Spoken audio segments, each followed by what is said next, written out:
విప్లవం వస్తుంది, తెలుగుదేశం పూర్తి మెజార్టీతో వస్తుందని మేము అనుకుంటాం.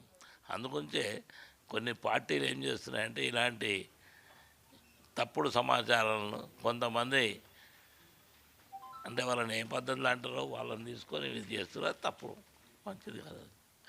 బీఫాము, లీస్టు, క్యాండిడేట్, అదేవిధంగా మేనిఫెస్టో అన్నీ ఒకటేసారి డిక్లేర్ చేస్తాం. అన్ని క్యాండిడేట్ వాళ్ళ గ్రీన్ సిగ్నల్ ఇచ్చేసినా వాళ్ళు పని చేసుకుంటారు.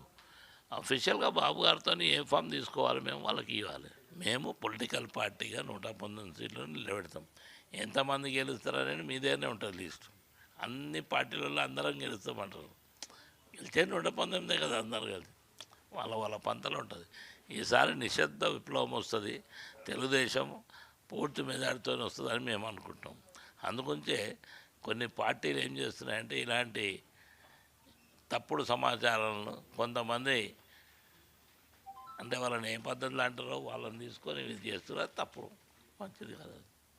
బీఫాము, లీస్టు, క్యాండిడేట్, అదేవిధంగా మేనిఫెస్టో అన్నీ ఒకటేసారి డిక్లేర్ చేస్తాం. అన్ని క్యాండిడేట్ వాళ్ళ గ్రీన్ సిగ్నల్ ఇచ్చేసినా వాళ్ళు.